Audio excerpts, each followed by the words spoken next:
I'm going to stare directly into the camera the whole time. All right.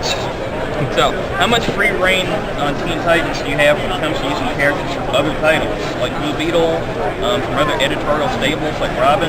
Can you revamp, kill off characters as you see fit, or do you have to go through channels? Well, first of all, if you've read Teen Titans, you know I can kill off characters. And if you read Terror Titans, you know I can kill off characters. You know what? I get a lot of free reign with the characters who are in the book and just in that book. With Robin and with Blue Beetle. If I'm going to do anything of any significance, I do like to run it past, have my editor run it past the editors of those books. And like recently in the case of Robin, because of what's going on in Batman R.I.P., they hit me to what's going on so that I can include it in my, in what I've got going on. But at least there are enough characters that I can develop and revamp and do whatever I want with. Well, not whatever I want, but within reason.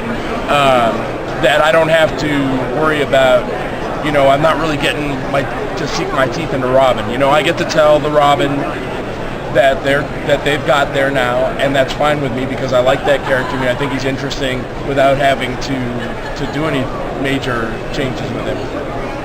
All right, still on Teen Titans. I've had a lot of customers express interest in Teen Titans and they've heard the static from the Milestone universe will be appearing soon. Did you ask for it specifically, or was he made available to you? Yes and yes.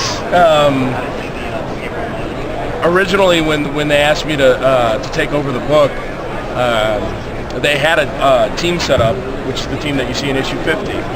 And I was fine with that team, and I'm like, this is really cool because they're all actually teens in the book that's called Teen Titans. And they asked me if I wanted to make any changes, and I was allowed to if I wanted. And I said, really, the only thing I'd like is if we could add static. Is that possible? And they said, no, absolutely not, because that's it's a legal issue, ownership issue, and we'd have to work something out.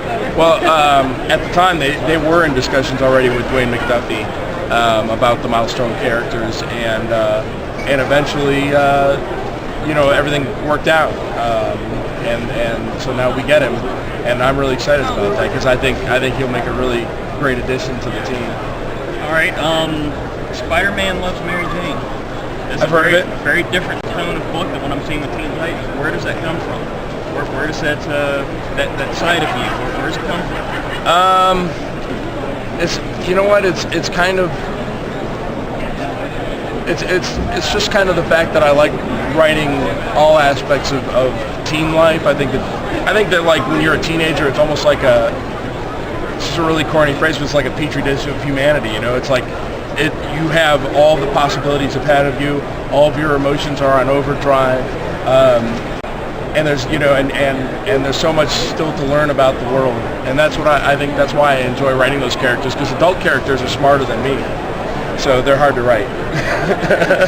But really with Spider-Man Loves Mary Jane versus Teen Titans, I mean, that's just different tones based on the demands of the book. I like writing any type of story from a warm and fuzzy feel-good story to bittersweet to out-and-out horror, but usually I like the bittersweet. All right, you're going to be appearing at Acme Comics in a few weeks. Have you been in North Carolina before? Are you excited? No, I don't think. Acme Comics. Look at the shirt. Well, you should have asked me first. No, I've never. Really? I don't believe I actually ever have been to North Carolina, and so I'm looking forward to it. I'm really looking forward to meeting the customers at Acme Comics and the people who are reading Teen Titans and hopefully Terror Titans. And hopefully the stuff from way back when. It's always fun to see comics that I haven't seen in a while come up in front of me. Speaking of way back when, last question. Licensed properties. If there's any sort of old 80s toy line, a movie, a book you can work on, any one at all, what would it be? The last thing that I really thought would be cool to do, well, it's not 80s though, so I'll use that. It would probably wind up being like something really lame, like Wise Guy or The Equalizer.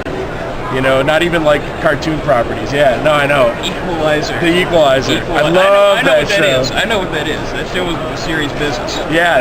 You know what? I mean, because when I first started writing comics, a lot of my influences in the mid-'90s came from television, came from Homicide: Life in the Street, came from watching ER, and you know, comics and TV have a lot in common in terms of the serialized fashion of them.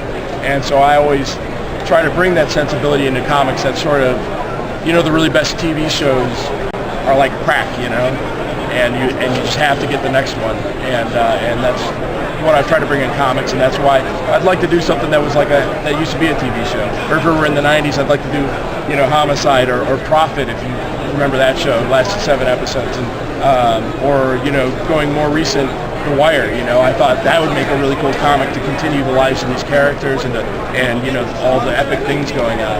But really, I'm probably just going to steal themes from those and use them in superhero comic books. You heard it here first. The Equalizer. Thank you, Sean. Thank you, Jermaine.